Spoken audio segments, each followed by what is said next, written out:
you're back. Voss, I'm an alcoholic. You're on the Vossaholic channel. How you doing? Part 2. Like to wonder how your day's going.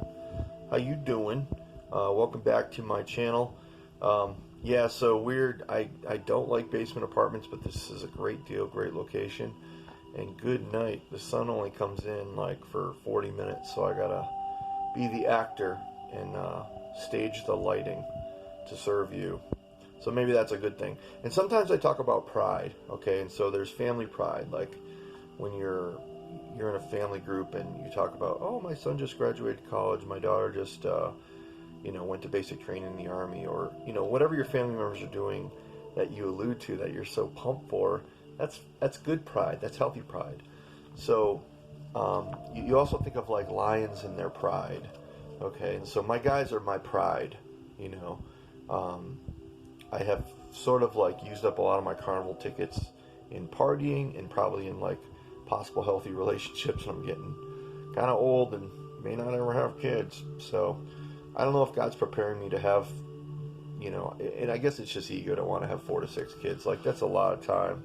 And this is teaching me to count my minutes and be productive. And so in completing this and putting this energy out there for all time in a privacy channel on YouTube here for your strength and your recovery, we're gonna do some work. We're gonna do the work. So the work right now is what was given to me in this rodeo, which I got sober in Vegas, full oxymoron, and straight up, like, who gets sober in Vegas? I do. I remember there was a British guy. I walked in on crutches, and I was a little bit late. I had a big hat on because of the sun, and I knew the deal. I'd been sober a few times before, had rodeos before that. And he's like, he pipes in, "You came to Vegas to get sober?" And then, he put me on blast, but then he, with his English accent, and then he called on me, which was nice. And I basically told my story. I said, hey, I know this thing. I had 2 years. Before that, I had almost 9. I was in some pretty structured groups like the Pacific Group out in Los Angeles in the longest term of my sobriety, because I built that freaking foundation. And guys, that's what this is about, is the foundation. But upon finding a sponsor, and this guy was kind and quiet, and I didn't even know the magnitude of this man. Like, he would say, yeah, give me a call, I ended up spending my first sober Christmas at his house. Nowhere to go, last house on the block. I ended up spending a lot of time at his house for the meetings that he had on Monday in that group. And he was linked to the Pacific Group, and it was called Connect the Dots. And I've mentioned him before. I have a great respect for him, and he's taught me a lot. But this is not about me, it's about you. And we're going to talk about the pages, 60, 61, 62, and 63. So, look, God blessed me with great vision. I had 2015 vision till I was about 30. And then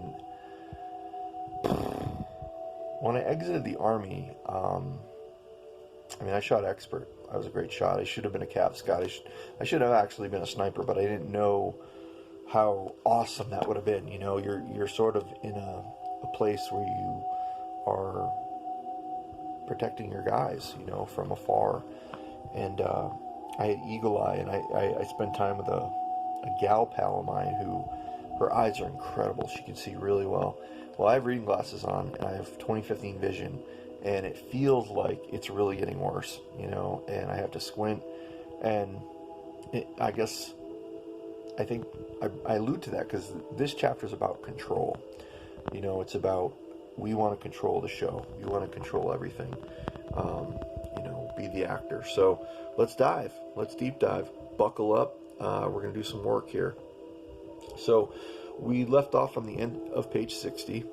And, once again, my name is Voss. I'm an alcoholic. I don't speak for AA as a whole. These are my own opinions and my own thoughts. Okay.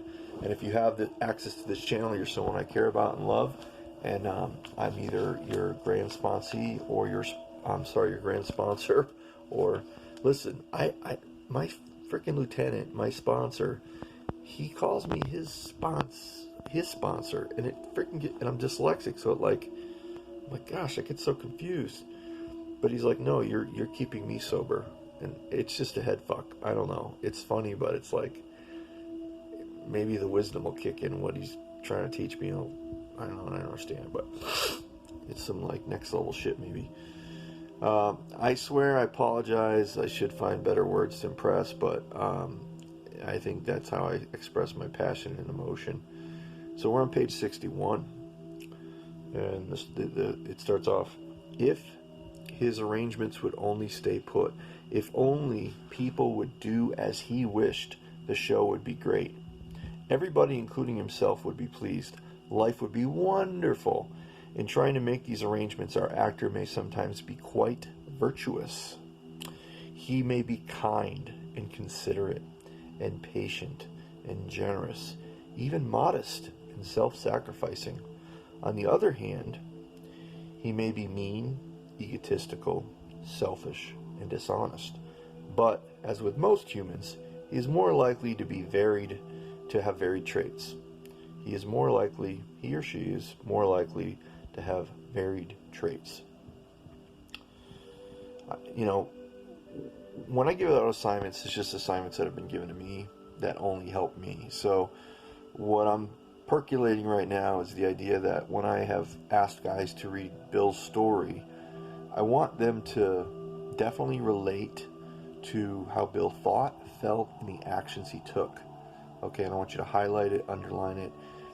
If you have a different drug of choice, a DOC, like meth, heroin, whatever, Fruity Pebbles, whatever it is, I want you to exchange the word alcohol for your DOC, okay?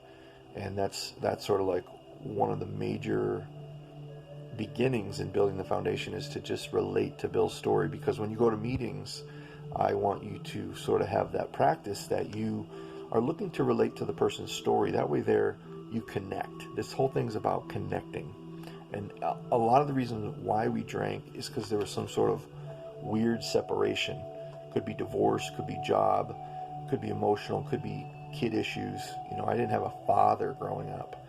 My mother was a young lady who had to work a lot, and I had to grow up with my cousins and my aunt and at my grandmother's house out on the farm and in the woods, by the woods. I spent a lot of time there, so that's a big part of my healthy recovery, is being in nature.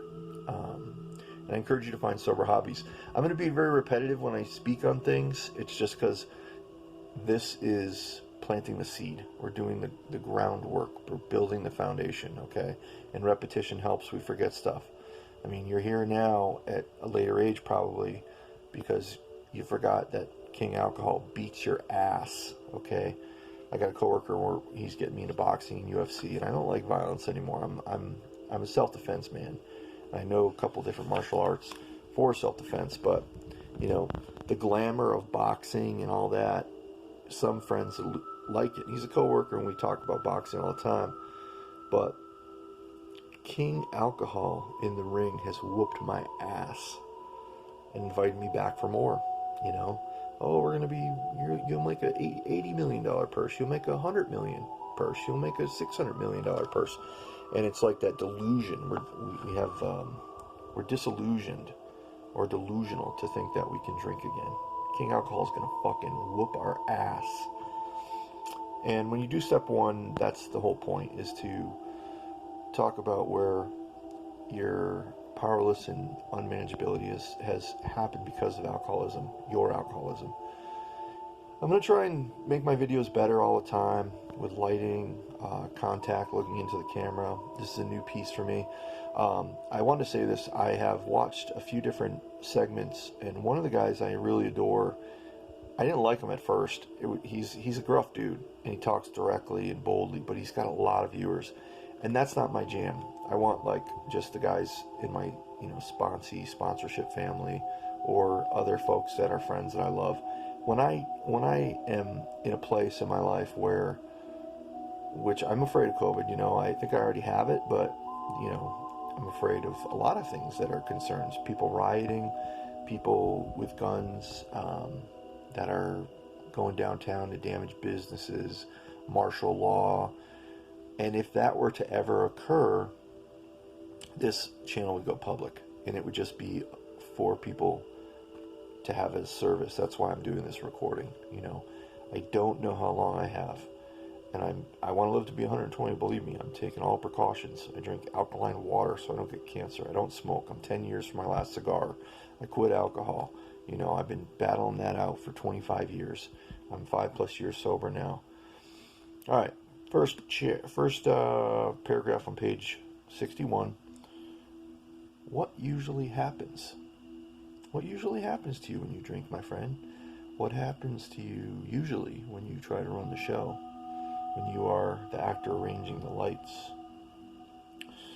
The show doesn't come off very well. He begins to think life doesn't treat him right. He decides to exert himself more.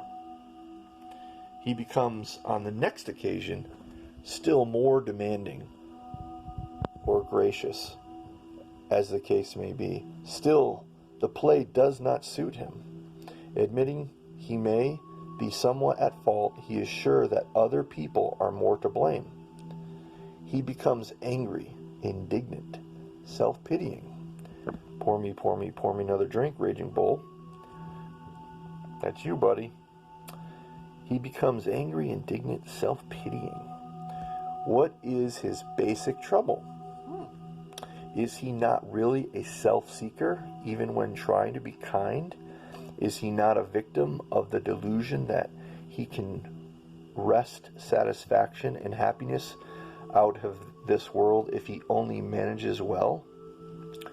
Is it not evident to all the rest of the players that these are the things he wants?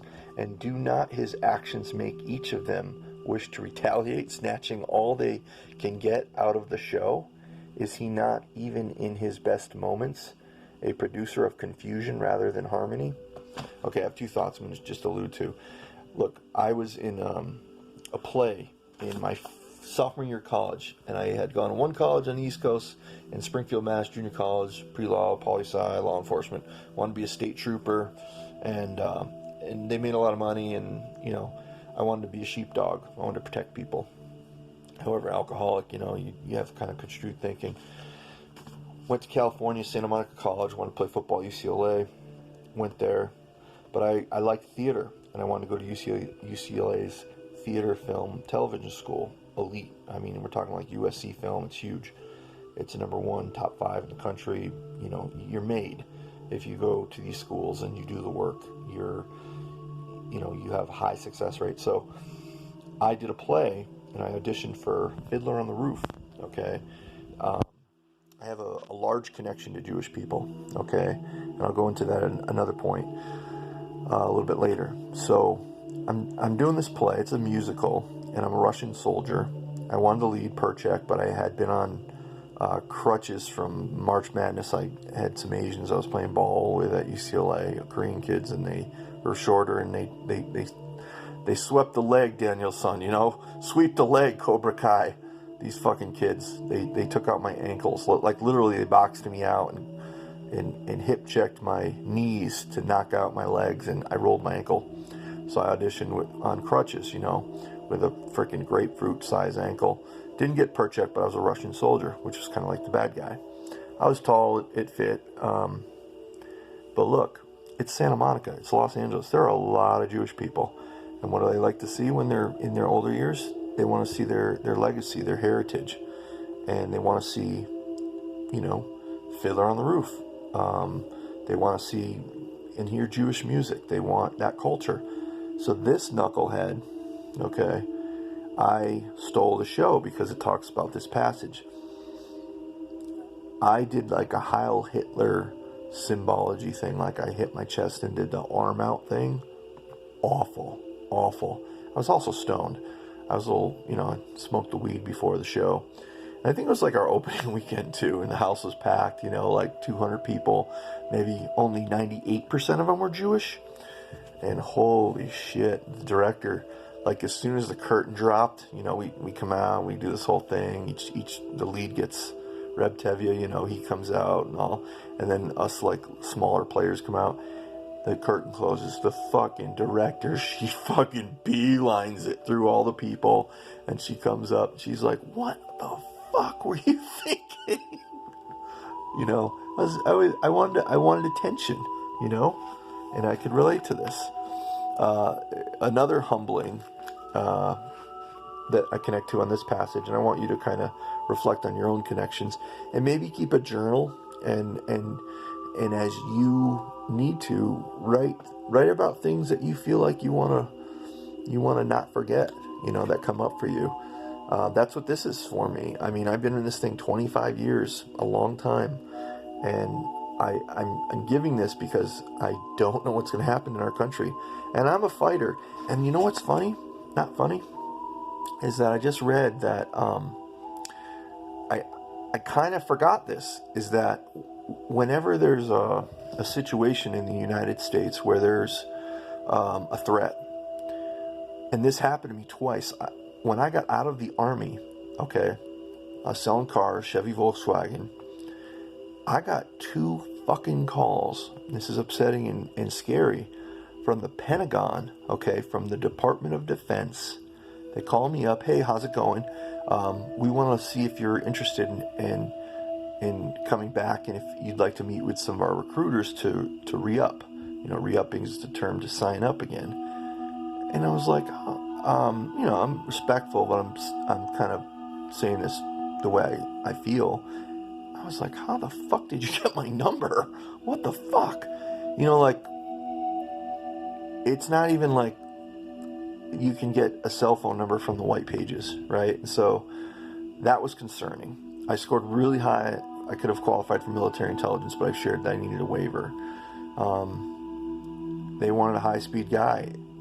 I said, you know, I'm working right now. I'll think about it. And, you know, can I get your number? I'll call you back. No, I can't give you my number. Who are you? You know?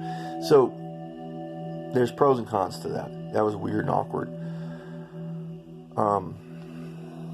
Also, the next year, they called me again, you know, and I just was like, okay, that's a thing. And so I was doing some research, and if we were under any sort of a attack from another country and they invaded our country, I would be called to arms. And what are you going to do? It's like being a draft dodger. You're going to fucking just put your tail between your legs, or are you going to go fight? I, unfortunately, am a guy who would fight and defend, but it's high consequence, you know. I'm not a limber 20-year-old that can, you know, run, dodge bullets, and kill. You know, I don't want to even think about that. So, moving right along, the other piece is that from this paragraph is sober softball. So look, I'm accomplished. I've pitched in a few leagues in a few different states, California, Nevada, Utah, here, in sober softball leagues. And I love the honor of being a pitcher. I'm grateful. I'm so happy. But look, pride and ego, you know, you're like the number one guy in the slot. And in baseball, the first one is always the pitcher. You're kind of like the captain. And you want to run the show. I was so, in retrospect, grateful that I got freaking humbled because I hadn't pitched in 3 years or played in 3 years. I was sore. I couldn't even land them on the plate. It was not good. But this Friday, and I should have gone to a practice on Sunday, but I don't do anything on Sundays. You know, it's day of rest, God's day. But this reminded me of that. You know, wanting to be the number one guy, the spotlight, the actor. So, page 61, last paragraph, and we're going to push. Our actor is self-centered, egocentric, as people like to call it nowadays. He is the retired businessman who lulls in the Florida sunshine in the winter, complaining of the sad state of the nation, the minister who sighs over the sins of the 20th century, politicians and reformers who are sure all would be utopia if the rest of the world would only behave, the outlaw safecracker who thinks society has wronged him, and the alcoholic who has lost all and is locked up.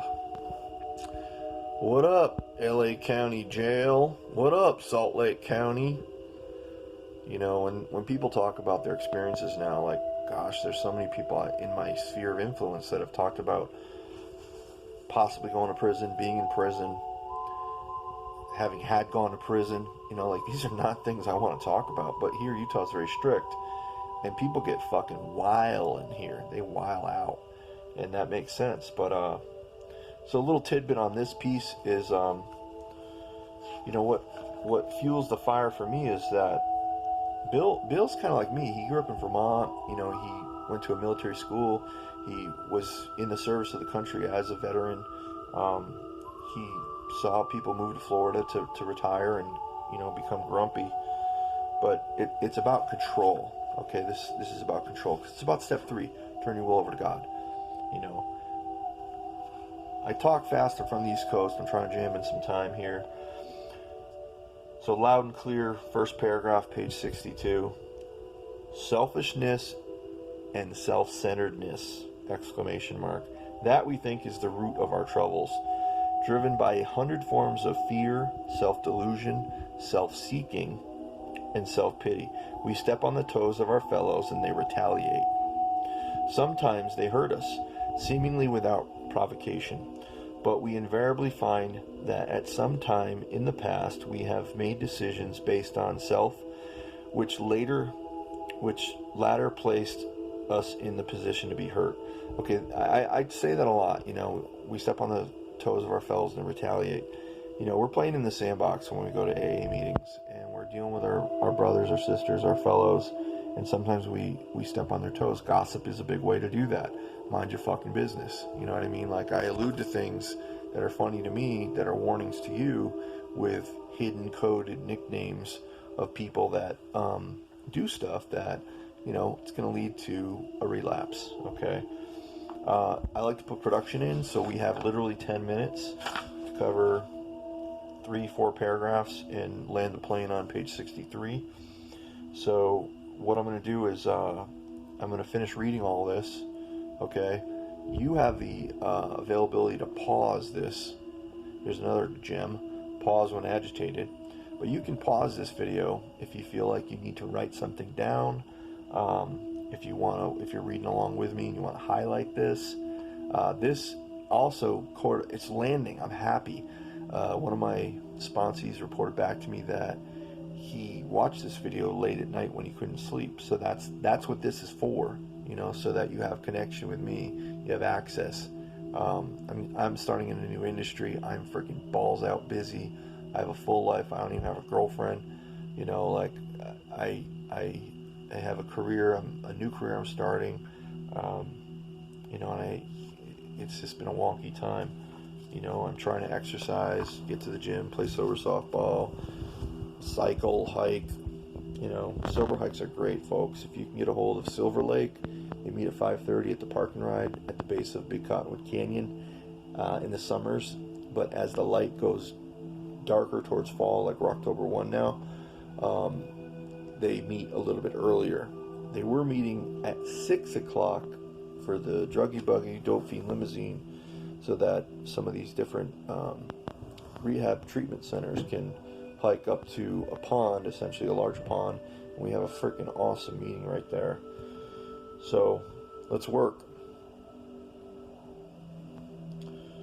So our troubles, we think, are basically of our own making. They arise out of ourselves, and the alcoholic is an extreme example of self-will run riot. Highlight. And it's a suggestion. It's just for sake of time. I just say it so that you do it because it's for you. But that's going to be a key factor when we reach out and get to step 3. It's going to be very important. Though he doesn't think so. He doesn't think he's self-will run riot. I'll tell you a sick, weird thought real quick.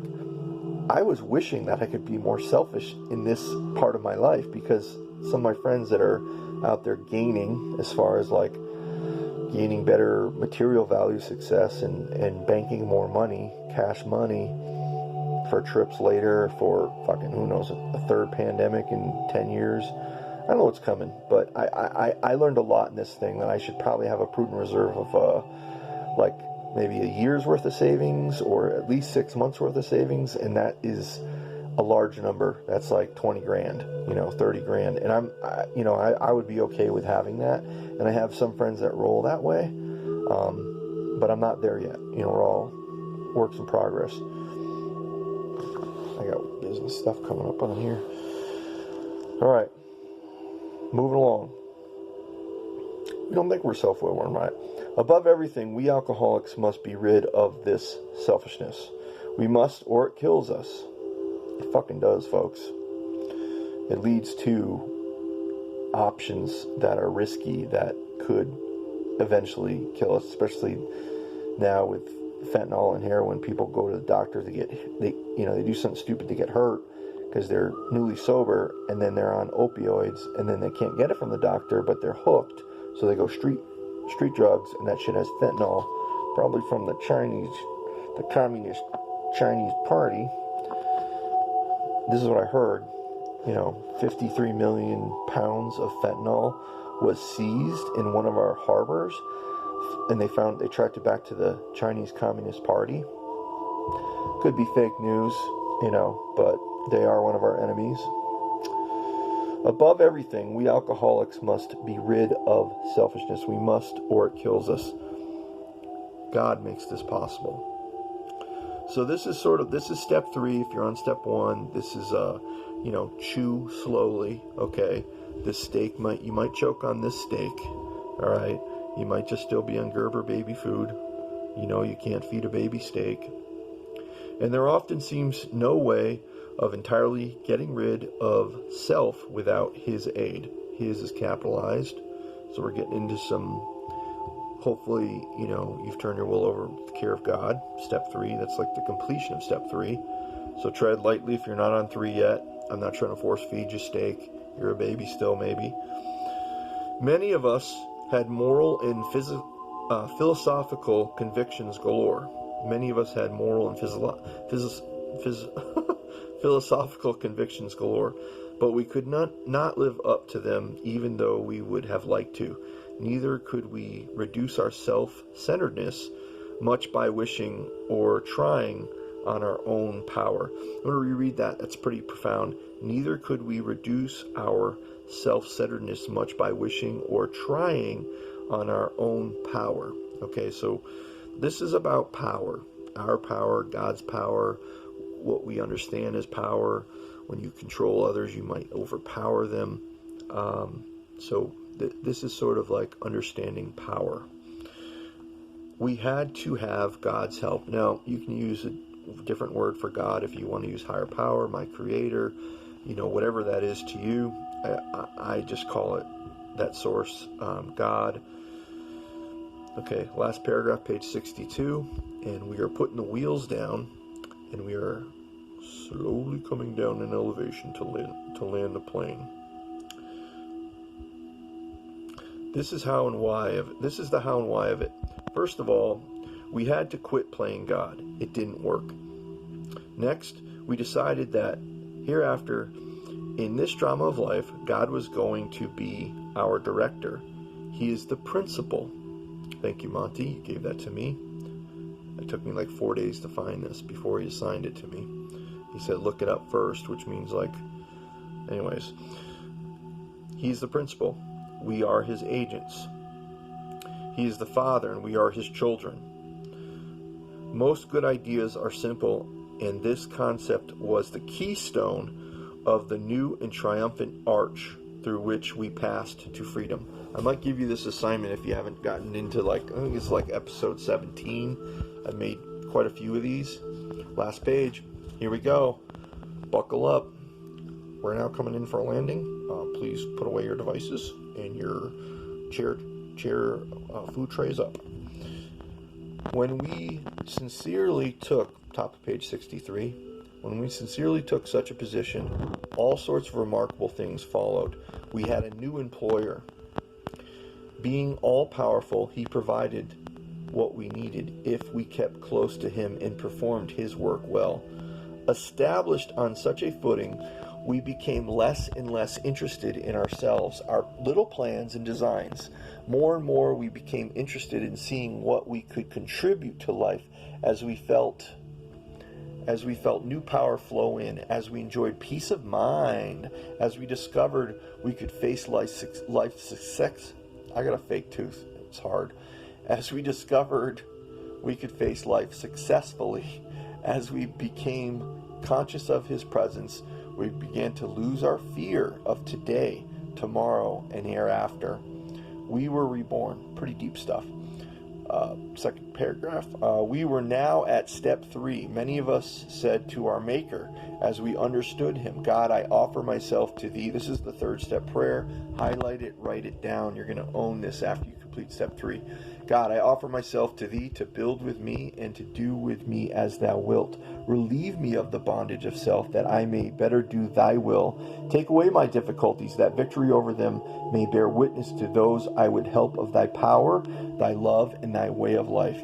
May I do Thy will always. We thought well before taking this step, making sure we were ready, that we could at last abandon ourselves utterly to Him. We found it very desirable to take the spiritual step with an understanding person, me, your sponsor, another, maybe a therapist if you need, such as our wife, best friend, or spiritual advisor. Step 3 with a wife is okay. Step 3 with buddies on your knees is okay. With your sponsor, okay. But it is better to meet God alone than with one who might misunderstand. The word was, of course, quite optional, so long as we expressed the idea, voicing it without reservation.